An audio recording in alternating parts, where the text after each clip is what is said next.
सुनो, देव के पापा सुन रहे हो? क्या है? पेपर तो सीधा पकड़ लो। पता नहीं क्या क्या बकती रहती है हमेशा। मेरी तो कोई सुनता ही नहीं क्या है। सुनूं?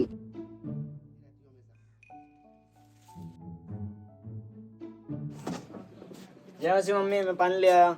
जय मसीह की। जैसा बाप वैसा बेटा, दोनों को करना तो कुछ है नहीं। अपने छोटे भाई को देख लो, वो देखो कैसे कितने पैसे कमा के लाता है। तुम्हारे बस की तो कुछ है नहीं। कितने भी कर लो, कोई इज्जत ही नहीं है।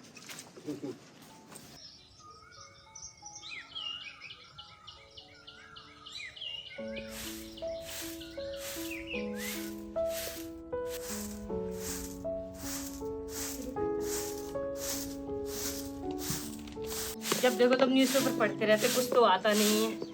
कोई काम ना धाम ना, कुछ पैसे नहीं कमाने, कुछ नहीं करना, बस न्यूज़पेपर पढ़ते रहना। मम्मी मैं आ गया। आगे मेरा बेटा। हाँ, आगे मेरा बेटा, मेरा देवा। ये लो घर के खर्चे के लिए पैसे। अरे वाह मेरा बेटा, तू ही तो है।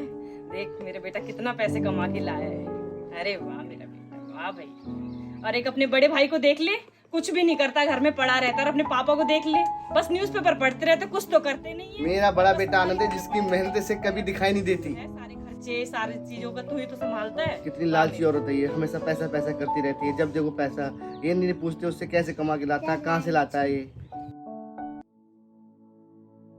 पेपर पढ़ते पढ़ते सिर में दर्द हो गया। सुनती हो क्या? अरे सुनती हो क्या? एक कप चाय बना दो बढ़िया करके, इस सिर में दर्द हो रहा है। बढ़िया सी चाय अभी बना के दूंगी तुम्हें चाय। मेरे बेटा देवा को तो पता है नहीं 2 दिन से कहाँ चला गया। मैं फोन करते करते परेशान हूँ, सब जगह फोन कर लिया, पता नहीं वो कहाँ है। अरे आप जाके कहीं पता तो करो वो कहाँ गया है। इन्हें तो कुछ करना नहीं है, बस पेपर पढ़ते रहते हैं। आनंद, आनंद। हाँ मम्मी।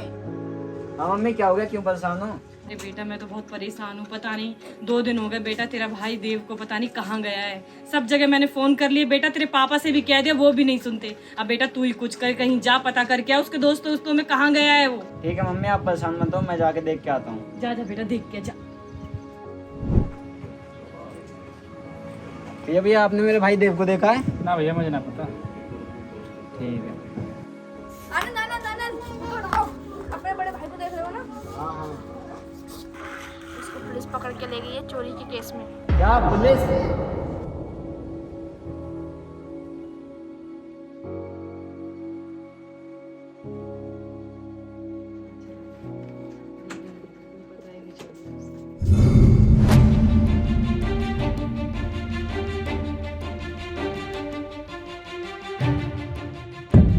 क्या हो गया, क्यों घबरा रहा है? मिला क्या देव? नहीं, उसके दोस्त ने बताया, उसे पुलिस पकड़ के ले गई। क्या पुलिस? वो चोरी करते हुए पकड़ा गया। क्या चोरी? मेरा बेटा ऐसा नहीं है, मेरा बेटा चोरी नहीं करता, उसको किसी ने फंसाया होगा जरूर। मेरा बेटा पता नहीं कहाँ चला गया, पता नहीं किसने उसको चोरी के इंजाम में फंसवा दिया। मेरा बेटा तो कभी चोरी भी नहीं करता। देव के पापा जाओ ना, देख के आओ ना मेरा बेटा कहाँ गया है। जाओ ना प्लीज, तुम ही देख के आओ। भैया सुन, मैं तुझसे पहले कहा था कि वो क्या काम कर रहा था, तुझे कुछ नहीं पता था क्या करता है, कैसे लाता था, कुछ भी। मैं पहले मना कर रहा था, वो कुछ भी नहीं करता था। अरे कहाँ से चोरी करके क्या करके लाता था, पहले तूने एक बार भी साहब उससे कभी नहीं लिया आज तक।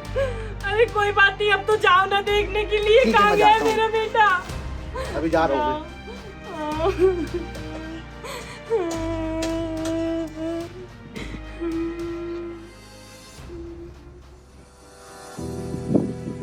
सभी को जय मसीह की। जय मसीह की। कैसे हैं आप लोग? बढ़िया। तो कैसा लगा आप लोगों को ये नाटकीय रूपांतरण? अच्छा लगा आप लोगों को? बहुत ही छोटा था, लेकिन हमारे जीवन में हमें बहुत सारी बातें सिखाता है, क्योंकि हम सभी लोग कमाते हैं और हर घर में, चाहे वो छोटा घर हो, बड़ा घर हो, ज्यादा परिवार वालों का हो, छोटा परिवार हो, कमाने वालों की इज्जत कुछ अलग ही होती है कि नहीं? आप कुछ पूछना चाहते हैं इसके बारे में? भैया मेरा एक क्वेश्चन है। हाँ पूछो ना आकाश, क्या सवाल है? भैया कमाना ज्यादा जरूरी है, अच्छी रीति से कमाना ज्यादा जरूरी है? आकाश ने बहुत अच्छा सवाल पूछा कि कमाना जरूरी है या सही कमाना जरूरी है। देखिए, हम सभी लोग मसीह लोग हैं, हम सबके जीवन में कमाई होनी चाहिए, लेकिन सही कमाई का होना सबसे ज्यादा जरूरी है। लालच की कमाई से कभी भी कोई फायदा नहीं होगा। आपने एक बहुत अच्छा नाटकीय रूपांतरण देखा जहां पर एक माँ अपने एक बेटे से तो बहुत ज्यादा प्यार करती है क्योंकि वो लालच की कमाई चाहती है। लालच की कमाई के द्वारा वो आनंदित होती है, लालच की कमाई जो लेके आता है उससे वो आनंदित होती है और लालच की कमाई से ही अपने घर को चलाना भी चाहती है। लेकिन लालच की कमाई हमेशा आपको और मुझको नुकसान में डालेंगे। आप लोग चाहे छोटा काम करते हो चाहे बड़ा काम करते हो, मैं आपको ये बात बताना चाहता हूं, इस बात को अपने मन में गांठ बांध लीजिए। कोई भी काम हो, कैसा भी काम हो, अगर उस काम को करने में आप ईमानदार हैं, उस काम को करने में आप पंक्चुअल हैं, उस काम को करने में अगर आप संयम दिखाते हैं तो परमेश्वर आपको अनुग्रहित करेगा। किसी भी लालच की कमाई की जरूरत नहीं है क्योंकि परमेश्वर का वचन हमें क्या सिखाता है कि हमारा परमेश्वर हमें स्वर्ग के झरोखे खोल के आशीषित करेगा, अनुग्रहित करेगा।